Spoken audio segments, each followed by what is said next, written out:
नमस्कार, मैं सुशीला कुलरिया। आज हम इस वीडियो में एमए फाइनल हिंदी साहित्य के सिलेबस में जो हजारी प्रसाद द्विवेदी का निबंध साहित्य का मर्म है उसको पढ़ेंगे। साहित्य का मर्म निबंध पढ़ने से पहले उसके लेखक आचार्य हजारी प्रसाद द्विवेदी के बारे में हम थोड़ा सा देख लेते हैं। उसकी एक एक लाइन को देखो, हम पढ़ते हैं। हिंदी के समर्थ आलोचक, साहित्य इतिहासज्ञ, उपन्यासकार, ललित निबंधकार तथा चिंतक आचार्य हजारी प्रसाद द्विवेदी का जन्म बलिया में 1907 ईस्वी में हुआ था। बलिया उत्तर प्रदेश में है तथा इनका देहावसान 1980 ईस्वी में हुआ था। वे हिंदी संस्कृत अध्यापक के रूप में रविंद्रनाथ ठाकुर के साथ शांति निकेतन में रहे।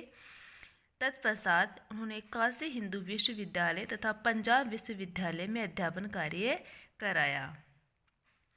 रविंद्रनाथ ठाकुर के साथ में ये शांति निकेतन में रहे और उसके बाद में जो अभी वर्तमान में BHU है, BHU क्या है? बनारस हिंदू विश्वविद्यालय। और फिर इसके बाद में पंजाब विश्वविद्यालय में इन्होंने पढ़ाने का कार्य किया। ठीक है। उन्होंने नागरिक प्रचारणी पत्रिका तथा विश्व भारती का संपादन भी किया। नागरिक प्रचारणी पत्रिका नागरिक प्रचारणी सभा ने निकाली गई थी और विश्व भारती पत्रिका थी जो रविंद्रनाथ ठाकुर के शांति निकेतन से निकाली गई थी। इनके नागरिक प्रचारणी पत्रिका के बाद में इन्होंने संपादन किया था विश्व भारती का। तो विश्व भारती का जब इन्होंने पहली बार संपादन किया था तो यहीं से इनका हिंदी साहित्य में ललित निबंध लिखने की जो कला इन्होंने प्राप्त की थी वो विश्व भारती पत्रिका के संपादन के दौरान ही इन्होंने ये कला इन्होंने यहाँ से प्राप्त की थी। कहाँ से? जब शांति निकेतन से इन्होंने विश्व भारती पत्रिका का संपादन किया था तब। आगे देखो, हजारी प्रसाद द्विवेदी का स्वभाव कैसा था? मस्त मौजी। ये तो इनके जैसे अपन शिरीष के फूल, कुटज ये निबंध पढ़ते हैं ना, तभी अपने को पता चलता है कि किस प्रकार मस्त मौजी, किस प्रकार शिरीष के फूल का ऐसे मौजीपन से है ना निबंध लिखते हैं। कहीं कभी कभी इनके निबंधों को पढ़ते समय ऐसा लगता है कि अपन जो है कहानियाँ पढ़ रहे हैं। ठीक है। तो इनके लेखन में इनका स्वभाव भी झलकता है। कैसे? वे स्वभाव से मस्त मौजी, हंसमुख, फक्कड़, सरल और उदार थे। उनके ये गुण उनके रचनाओं में, विशेष रूप से इनके निबंधों में भी स्पष्ट दिखाई देते हैं। उन्होंने हिंदी साहित्य के इतिहास को नई दृष्टि से लिखा है। उनके आलोचना ग्रंथ सर्वथा मौलिक है तथा उनके उपन्यास हिंदी उपन्यास साहित्य में अपना विशिष्ट स्थान रखते हैं। ये इनके जो जितने भी ग्रंथ है वो मौलिक ग्रंथ है। ठीक है ना। आलोचना ग्रंथ जैसे अपन देखते हैं भरतेंदु हरिश्चंद्र ने आलोचना ग्रंथ लिखे हैं और भी लिखे हैं। उन्होंने जैसे और कवियों का अनुवाद किया है, लेकिन हजारी प्रसाद द्विवेदी के जो आलोचना ग्रंथ है वो इनके खुद के विचारों वाले ग्रंथ है। खुद के विचारों के ग्रंथ, मौलिक ग्रंथ। द्विवेदी जी ऐसे निबंधकार है जिन्होंने ललित निबंध को सर्वथा नया आयाम दिया। स्वतंत्र विधा के रूप में ललित निबंध को स्थापित करने का श्रेय द्विवेदी जी को ही है। इन निबंधों में वे इतिहास, संस्कृति तथा प्रकृति के माध्यम से आधुनिक जीवन के प्रश्नों से जूझते हैं। उनका व्यापक अध्ययन, दीर्घ जीवनानुभव तथा प्रकांड पांडित्य इन निबंधों में परिलक्षित होता है। व्यापक अध्ययन, विस्तृत रूप से जो पढ़ाई की थी वो, लंबे जीवन के अनुभव और जो ज्ञान था वो उनके निबंधों में अपने को दिखाई देता है।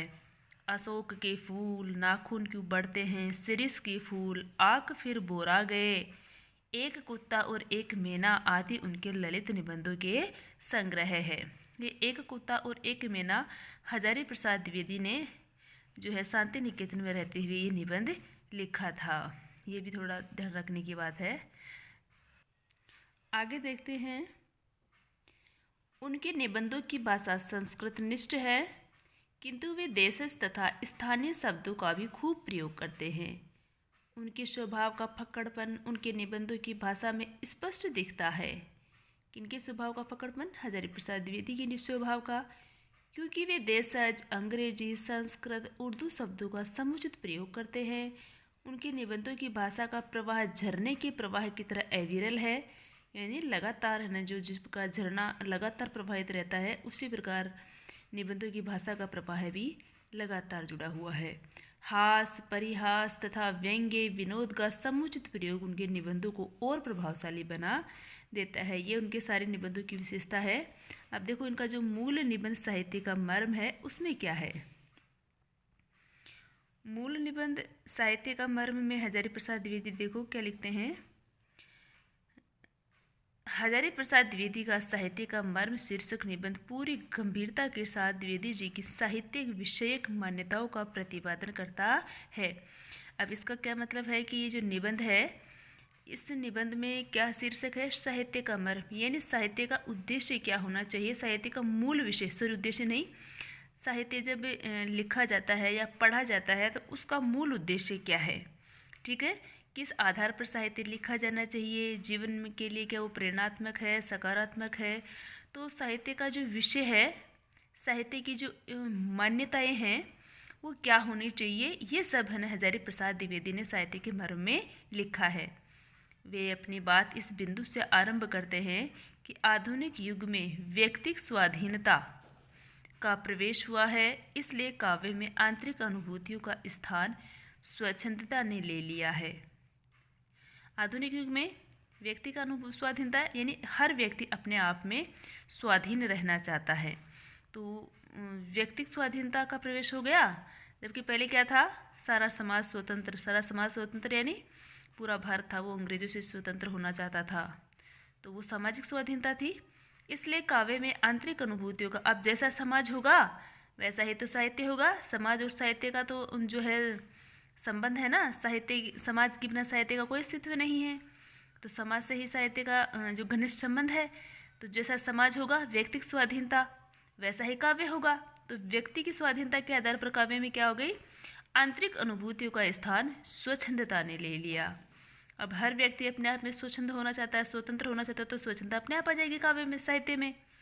इतना ही नहीं, उपन्यास और कहानी जैसी गद्य विधाओं ने जीवन पर अपना प्रभाव फैलाया। छापे खाने की मशीनों तथा यातायात के साधनों में वृद्धि ने इस प्रवृत्ति को और विकसित किया। मध्यकाल में कविता राज दरबारों में मनोरंजन का साधन भी बनी। मध्यकाल में अपन ने रीतिकाल देखा था, पहले तो भक्ति काल था, यद्यपि भक्ति काल में राज दरबारों का इतना महत्व नहीं था, लेकिन रीतिकाल तक आते आते हैं पूरा जो साहित्य है वो राज दरबारों तक सिमट कर रह गया था। जैसे अपन देखते हैं केशवदास के बाद में बिहारी भूषण, बिहारी राजा जयसिंह के जो आश्रय में रहकर रचनाएं लिखते हैं, भूषण छत्रसाल के आश्रय में, शिव सिंह के आश्रय में रहकर, पद्माकर जो है प्रताप सिंह के आश्रय में, तो सारा जो मध्यकाल था वो है ना राज दरबारों का काव्य बनकर रह गया था। आचार्य द्विवेदी का मानना है कि भारतीय साहित्य में मनुष्य की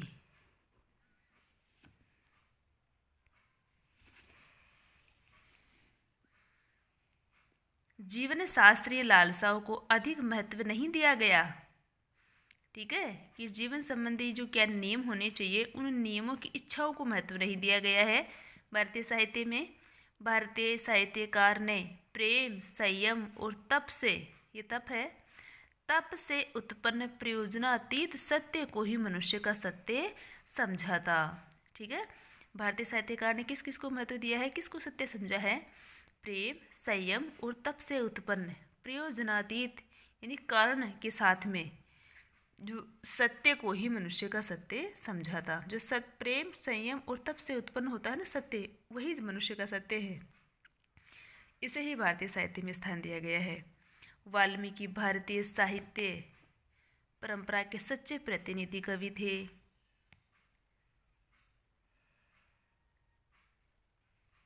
जिन्होंने ऐसे उदात्त चरित्र की अवतारणा की जो विपत्ति में म्लान नहीं होता, संपत्ति का दर्प उसे छू नहीं पाता, विजय श्री का वर्ण करने पर भी क्षमा के गुणों को नहीं छोड़ता, शक्ति संपन्न होने पर भी उदार और दयालु बना रहता है, एवं सतही और बाहरी सफलताओं से अभिभूत होकर जीवन के आधारभूत गुणों को नहीं भूलता।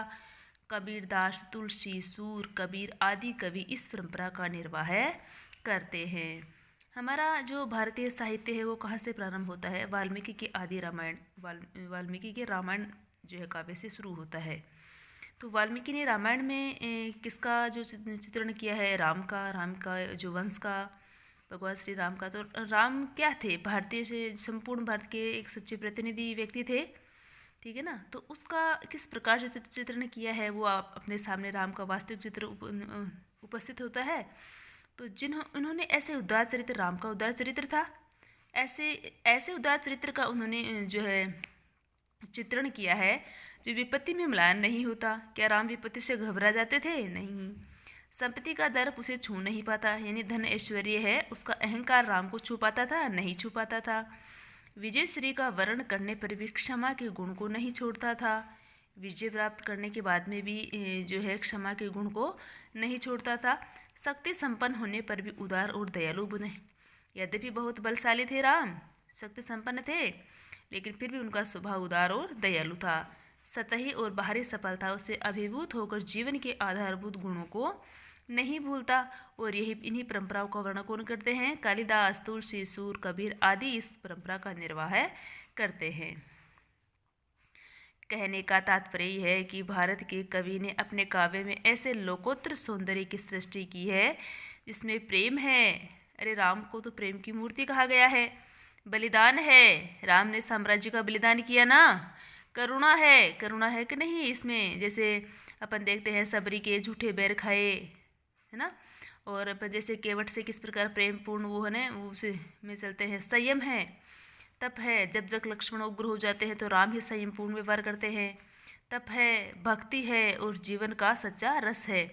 अपन देखते हैं जैसे अपने राम की जो शक्ति पूजा में अपन निराला की कविता राम की शक्ति पूजा पढ़ते हैं, तो उसमें किस प्रकार है ना राम भक्ति करते हैं दुर्गा की। तो और जीवन का सच्चा रस है, ठीक है ना। तो भारत के कवि ने अपने काव्य में ऐसे लोकोत्तर सौंदर्य की सृष्टि की है जिसमें प्रेम है, बलिदान, करुणा, संयम, तप, भक्ति और जीवन का सच्चा रस है। इस सौंदर्य की अनुभूति वही रसिक कर सकते हैं जिनके संस्कार भारतीय है। भारतीय संस्कार कर्म फल की अप्राप्यता से बने हैं। भारतीय संस्कार कहाँ से बनते हैं? जो कर्म फल की अप्राप्यता से। जो कर्म अपने को प्राप्त नहीं होता, उनको प्राप्त करने के लिए अपन जो जो कार्य करते हैं वो हमारे संस्कार है, ठीक है। कर्म की जो फल प्राप्ति के लिए अपन जो कार्य करते हैं वही क्या होते हैं? संस्कार है। तो जब तक देखो अपने को प्राप्त नहीं होता तभी तो अपन वो कार्य करते हैं, ठीक है ना। तो भारतीय संस्कार क्या है? कर्म फल की अप्राप्यता से बने हैं। इसलिए भारतीय कवि जीवन के सामंजस्य रूप को ही व्यक्त करता है। यहाँ के प्राचीन नाटकों में धर्मात्मा को पापात्मा कभी पराजित नहीं कर पाती है, ठीक है। प्राचीन नाटकों में जैसे अपन देखते हैं खूब सारे के नाटक होते हैं, जैसे जयशंकर प्रसाद का स्कंदगुप्त अपन ने पढ़ा था, ठीक है ना, माधवी अपन ने पढ़ी थी। तो ये क्या है? धर्मात्मा जो है पापात्मा को कभी पराजित नहीं कर पाती। सदाचारशील व्यक्ति अनेक मुसीबतों से जूझता हुआ भी विजयी होता है। इसलिए यह दुखांत नाटक नहीं लिखे गए हैं, जबकि पश्चिम में दुखांत नाटकों का प्रचलन प्राचीन काल में ही चला आ रहा है।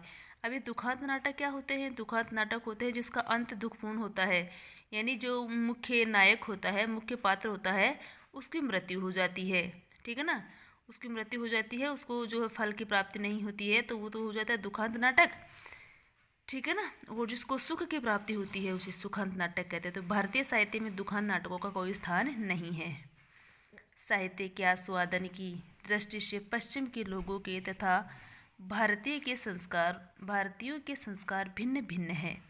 संस्कारों की इसी भिन्नता के कारण पश्चिमी विद्वान A.V. किथ द्वारा की गई कालिदास के नाटकों